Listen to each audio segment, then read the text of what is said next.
Hi everyone, आज की class में हम लोग पढ़ने वाले हैं nutrition in plants. Previous class में हम लोगों ने एक लेक्चर को डील किया था और उस लेक्चर में हम लोगों ने देखा था न्यूट्रिशन इन ह्यूमन बींग्स। वो भी लेक्चर इम्पॉर्टेंट था। जिन भी स्टूडेंट्स ने प्रीवियस लेक्चर नहीं देखा है तो वो प्रीवियस लेक्चर्स को देख लेंगे। और आज की क्लास में जो हम लोग पढ़ने वाले हैं वो है प्लांट्स में न्यूट्रिशन किस तरीके से परफॉर्म होता है, प्लांट किस तरीके से अपना प्रोसेस कंप्लीट करता है, प्लांट किस तरीके से खाना बनाता है। ये सारी चीज़ों को आज की क्लास में डिस्कस करेंगे। साथ ही साथ इससे रिगार्डिंग जितने भी PYQs हैं, जितने भी MCQs हैं जो कि प्रीवियस ईयर क्वेश्चंस में आए थे आपके बोर्ड एग्जामिनेशन में, वो भी सारे टॉपिक्स को, सारे क्वेश्चंस को आज की क्लास में डील किया जाएगा विद इन 15 to 20 मिनट्स। तो चलिए बच्चों, आज की क्लास में अब देखते हैं हम लोग अपने लेक्चर को। हम सभी को पता है कि जो प्लांट्स होते हैं वो ऑटोट्रॉप्स होते हैं और वो ऑटोट्रॉपिक मोड ऑफ न्यूट्रिशन को फॉलो करते हैं। ऑटोट्रॉपिक मोड ऑफ न्यूट्रिशन का मतलब होता है प्लांट खुद का खाना खुद से बनाते हैं, which means plant making their own food with the help of solar energy, CO2, जितनी भी चीज़ें एटमॉस्फेयर में प्रेजेंट होती हैं, प्लांट उन चीज़ों को एब्जॉर्ब करते हैं और खुद का फूड खुद ही सिंथेसाइज करते हैं। इट मीन्स प्लांट्स जो होते हैं वो ऑटोट्रॉप्स होते हैं और उनका जो न्यूट्रिशंस होता है वो ऑटोट्रॉपिक मोड ऑफ न्यूट्रिशन होता है। So let's see autotrophic nutrition. Plants जो होते हैं वो ऑटोट्रॉपिक न्यूट्रिशन को परफॉर्म करते हैं और इस प्रोसेस के थ्रू वो अपना खाना बनाते हैं। उस प्रोसेस का नाम होता है फोटोसिंथेसिस। फोटो मीन्स होता है लाइट, लाइट मीन्स होता है सोलर एनर्जी जो कि हमें सन से मिलती है, और सिंथेसाइज मीन्स होता है प्रोड्यूस करना या फॉर्मेशन करना या किसी भी चीज़ों को सिंथेसाइज करना, यानी कि प्रोड्यूस फूड। इसके नाम में इसकी मीनिंग हाइड होती है। फोटो मीन्स होता है लाइट और एनर्जी, और सिंथेसाइज मीन्स होता है प्रोड्यूस करना, which means plant light energy के प्रेजेंस में अपने फूड को सिंथेसाइज करते हैं और उसी फूड का वो यूज़ करते हैं फॉर देयर ग्रोथ के लिए और different types of functional activity को परफॉर्म करने के लिए। अगर कोई पूछता है कि प्लांट्स किस टाइप के न्यूट्रिशन को परफॉर्म करेंगे तो आप लोग बोलोगे ऑटोट्रॉपिक मोड ऑफ न्यूट्रिशन को परफॉर्म करेंगे। और प्लांट्स कैसे होते हैं? प्लांट्स होते हैं ऑटोट्रॉप्स। प्लांट्स होते हैं बेसिकली ऑटोट्रॉप्स।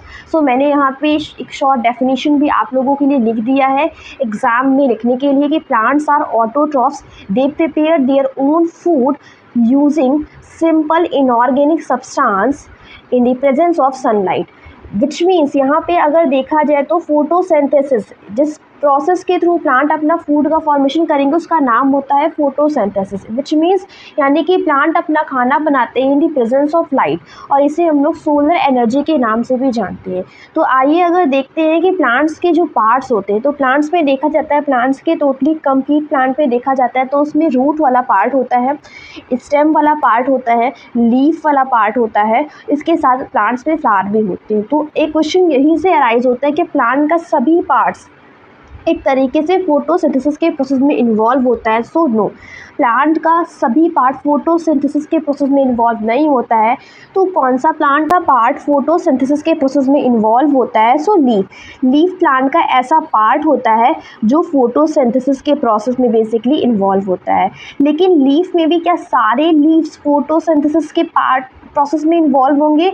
नहीं, लीफ में दो सेल्स प्रेजेंट होती है, एक होती है मीजोफिल सेल और एक होती है बंडल सेल। मीजोफिल सेल्स जो होती है वो ज़्यादा से ज़्यादा फोटोसिंथेसिस के प्रोसेस को इन्वॉल्व करती है उसमें, क्योंकि वहाँ पे होता है क्लोरोप्लास्ट। क्लोरोप्लास्ट एक सेल ऑर्गेनील होता है जो कि एक पिगमेंट को रिलीज करता है और उसका नाम होता है ग्रीन पिगमेंट, जिसे हम लोग क्लोरोफिल कहते हैं। स्टूडेंट्स, आप लोगों ने 9th क्लास में सेल के बारे में पढ़ा होगा। सेल के साथ साथ ये भी देखा होगा कि सेल में different types of cell organelles present होते हैं, जैसे कि mitochondria, chloroplast, lysosome, ribosome.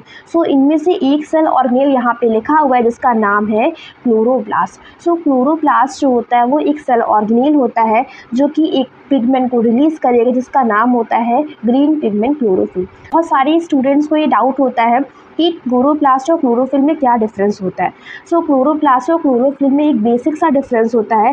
Chloroplast is a cell organelle जो कि रिलीज करेगा, प्रोड्यूस करेगा ग्रीन पिगमेंट क्लोरोफिल। तो एक बेसिक सा डिफरेंस है, chloroplast is cell organelle and a chlorophyll is a green colour pigment जो कि इधर डायरेक्टली और इनडायरेक्टली फोटोसिंथेसिस के प्रोसेस में इन्वॉल्व होता है।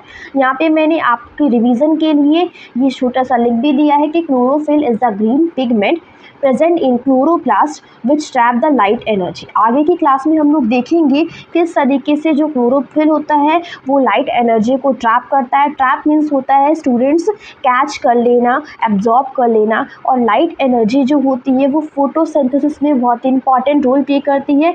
आप लोगों ने देखा ही, इसीलिए इसका नाम क्या रखा गया है, फोटोसिंथेसिस। ये तो एक बेसिक इंट्रोडक्शन हो गया कि प्लांट किस तरीके के मोड ऑफ न्यूट्रिशन को परफॉर्म करते हैं। तो आप लोग बोलोगे autotrophic mode of nutrition, plant क्या होते हैं? तो प्लांट्स होते हैं बेसिकली ऑटोट्रॉफ्स होते हैं।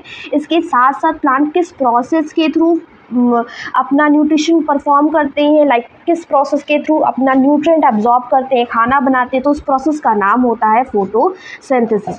अब हम लोग देखेंगे कि फोटोसिंथेसिस में कौन कौन से ऐसे नेसेसरी कंडीशंस होती हैं जो अवेलेबल होती है जिसके बिना प्लांट अपना प्रोसेस कंप्लीट नहीं कर पाता, यानी कि जिसके बिना प्लांट फोटोसिंथेसिस नहीं कर पाता है। तो सबसे इम्पॉर्टेंट फैक्टर होता है सनलाइट। अगर सनलाइट नहीं होगी तो प्लांट फोटोसिंथेसिस के प्रोसेस को परफॉर्म नहीं कर पाएगा, क्योंकि सनलाइट जो होता है बेसिकली इसमें सोलर एनर्जी होती है जो फर्दर फोटोसिंथेसिस के प्रोसेस में केमिकल एनर्जी में कन्वर्ट होती है। आगे की क्लास में हम लोग ये देखेंगे किस तरीके से फोटोसिंथेसिस के प्रोसेस में सनलाइट यानी कि सोलर एनर्जी केमिकल एनर्जी में कन्वर्ट होगी और किस तरीके से प्लांट अपना खाना बनाएगा। सेकेंड थिंग्स होती है CO2। बच्चों, CO2 के बिना कभी भी ग्लूकोज का फॉर्मेशन नहीं होता है, क्योंकि ग्लूकोज जो होता है वो कार्बन कंटेनिंग कंपाउंड होता है। तो प्लांट क्या करता है, एटमॉस्फेयर से CO2 को एब्जॉर्ब करेगा और ग्लूकोज के फॉर्मेशन को कंप्लीट करेगा। इसके साथ साथ क्लोरोफिल तो आप सब लोगों ने देख ही लिया है किस तरीके से क्लोरोफिल फोटोसिंथेसिस के लिए इंपॉर्टेंट होता है, क्योंकि without any chlorophyll light energy को एब्जॉर्ब कोई भी नहीं कर पाएगा। तो क्लोरोफिल का बेसिकली यही रोल होता है कि ये क्या करेगा, सन से आने वाली जितनी भी सोलर एनर्जी होती है उसे एब्जॉर्ब करेगा और बेसिकली फोटोसिंथेसिस के प्रोसेस में हेल्प करता है। इसके साथ साथ वाटर, बच्चों वाटर नेसेसरी कंपाउंड होता है और वाटर के बिना सर्वाइवल भी डिफ़िकल्ट होता है। आप सबको पता ही है, जितने भी लिविंग ऑर्गेनिजम्स होते हैं वो वाटर पे ही सर्वाइव करते हैं। इसके साथ साथ फोटोसिंथेसिस के प्रोसेस में भी वाटर एक इंपॉर्टेंट रोल प्ले करता है। अब वाटर का क्या फॉर्मेशन होता है फोटोसिंथेसिस के प्रोसेस में, ये हम लोग आगे की क्लास में देखेंगे किस तरीके से वाटर जो होता है वो फोटोसिंथेसिस में अपना रोल प्ले करता है, किस तरीके से उसकी लाइसिस होती है। लाइसिस मीन्स होता है ब्रेकडाउन। सो आइए देखते हैं किस तरीके से फोटोसिंथेसिस का प्रोसेस कंप्लीट होता है। आई होप आप लोग को मैंने जितना भी पढ़ाया वो सारी चीज़ें इस स्लाइड में जितनी भी ईच एंड एवरी वर्ड जो भी लिखा है वो आपको क्लियर हो गया हो। आइए नेक्स्ट स्लाइड में कंटिन्यू करते हैं। सो स्टूडेंट्स, यहाँ पे एक इक्वेशन दी गई है फोटोसिंथेसिस के लिए, और ये इक्वेशन जो होता है वो बहुत इंपॉर्टेंट रोल प्ले करती है। अगर आपके बोर्ड एग्जाम में ये क्वेश्चन आता है कि एक्सप्लेन न्यूट्रिशन इन प्लांट्स, तो आपको फोटोसिंथेसिस के प्रोसेस में ये इक्वेशन लिखना ही लिखना होता है, क्योंकि ये इक्वेशन बहुत ही इंपॉर्टेंट होता है और नंबर गेन करने में हेल्प करता है। इस इक्वेशन से सारे के सारे फोटोसिंथेसिस की रिएक्शन जो होती है वो कंप्लीट रहती है, और इस इक्वेशन में बैलेंसिंग बहुत इंपॉर्टेंट रोल प्ले करती है। यहाँ पे रिएक्शन बैलेंस नहीं है, बट यहाँ पे मैं आप लोगों को बता दूंगी कि यहाँ पे कौन सी रिएक्शन को कैसे बैलेंस करते हैं। यहाँ पे जहाँ पे 6 लिखा है वहाँ पे आप लोग बच्चों 12 कर देना, तो ये रिएक्शन अब बैलेंस हो जाएगी। इसके साथ साथ यहाँ पे अगर देखा जाता है तो जो यहाँ पे CO2 होता है, वाटर होता है, इसके साथ साथ यहाँ पे ग्लूकोज और जिसे यहाँ पे ऑक्सीजन लिखा है। अब मैं आप लोगों को बताती हूँ ये रिएक्शन किस तरीके से फोटोसिंथेसिस के प्रोसेस को कंप्लीट करती है। तो प्लांट बेसिकली करता क्या है, CO2 यानी कार्बन डाइऑक्साइड को एटमॉस्फेयर से फिक्स कर लेता है। एटमॉस्फेयर से फिक्स करने का मतलब होता है एटमॉस्फेयर से एब्जॉर्ब कर लेगा। इसके साथ साथ वाटर जो होता है वो भी एटमॉस्फेयर से प्लांट ले लेता है। वाटर और प्लांट इन दोनों का कॉम्बिनेशन होता है, एक तरीके से कह सकते हैं कि वाटर और CO2 आपस में कंबाइन होते हैं और ग्लूकोज का फॉर्मेशन करते हैं। अब ये ग्लूकोज का फॉर्मेशन कैसे करेंगे, सबसे पहले यहाँ पे अगर देखा जाता है तो क्लोरोफिल से सारी की सारी रिएक्शन स्टार्ट होती है। मान लीजिए ये सन हो गया, सन करेगा क्या, सन से एक सोलर एनर्जी रिलीज़ होती है और ये सोलर एनर्जी जाती है लीफ में। लीफ में बच्चों प्रेजेंट होता है क्या? लीफ में प्रेजेंट होता है। यहाँ पे आप लोग देख सकते हो कि यहाँ पे ये सनलाइट है, सनलाइट ने क्या किया, सोलर एनर्जी को रिलीज़ किया। लीफ वाला पार्ट में प्रेजेंट होता है क्लोरोफिल। क्लोरोफिल क्या करेगा, अब सोलर एनर्जी को एब्जॉर्ब कर लेगा। जैसे ही सोलर एनर्जी को एब्जॉर्ब हो जाएगी लीफ के थ्रू, तो यहाँ पे ये जो सोलर एनर्जी होती है वो कन्वर्ट हो जाती है केमिकल एनर्जी में। सोलर एनर्जी जो होती है वो कन्वर्ट हो जाती है केमिकल एनर्जी में। जैसे ही सोलर एनर्जी केमिकल एनर्जी में कन्वर्ट होती है, उसके बाद होता है वाटर की हाइड्रोलिसिस। वाटर की फोटोलिसिस या हाइड्रोलिसिस का मतलब होता है ब्रेक डाउन ऑफ वाटर। इसका मतलब होता है ब्रेक डाउन ऑफ वाटर। बच्चों, फोटोसिंथेसिस के लिए ब्रेक डाउन जो होता है वो एक इसेंशियल स्टेप होता है, क्योंकि without break down of the water कोई भी फोटोसिंथेसिस की रिएक्शन कंप्लीट नहीं हो सकती है। तो सेकेंड स्टेप में होता क्या है, जैसे ही सोलर एनर्जी केमिकल एनर्जी में कन्वर्ट होती है तो यहाँ पे ब्रेक डाउन होता है वाटर का, और यहाँ पे ये जो H2O होता है उसकी स्प्लिटिंग हो जाती है हाइड्रोजन में एंड ऑक्सीजन में। ये जो हाइड्रोजन होता है वो कार्बन के साथ रिएक्शन करेगा और ग्लूकोज का फॉर्मेशन कर लेता है। ग्लूकोज यानी कि C6H12O6, इसे कार्बन कंटेनिंग कंपाउंड भी कहते हैं। और ये जो ऑक्सीजन होता है ये एटमॉस्फेयर में फर्दर रिलीज हो जाता है बाई प्रोडक्ट के फॉर्म में। आई होप आप लोग को ये इक्वेशन समझ में आ गई होगी किस तरीके से ये इक्वेशन बहुत इंपॉर्टेंट रोल प्ले करती है फोटोसिंथेसिस के रिएक्शन में, इट मीन्स फोटोसिंथेसिस के प्रोसेस में। तो जो अभी हम लोगों ने पढ़ा है प्रीवियस स्लाइड में, वही सारी चीज़ों को मैंने यहाँ पे एक समराइज नोट्स के फॉर्म में आप लोगों के लिए लिख दिया है किस तरीके से CO2 और वाटर आपस। अब देखिए यहाँ पे रिएक्शन बैलेंस्ड है, तो आप लोग को यही वाला फॉलो करना है रिएक्शन को बैलेंस करने के लिए, क्योंकि आपके बोर्ड एग्जाम में रिएक्शन बैलेंस होना बहुत इंपॉर्टेंट होता है। तो यहाँ पे आप लोग को कार्बन के 6 कंपोनेंट, CO2 के 6 मॉलिक्यूल लेना है और वाटर के 12 मॉलिक्यूल लेना है। आई होप आप लोग को ये एग्जाम तक याद रहेगा।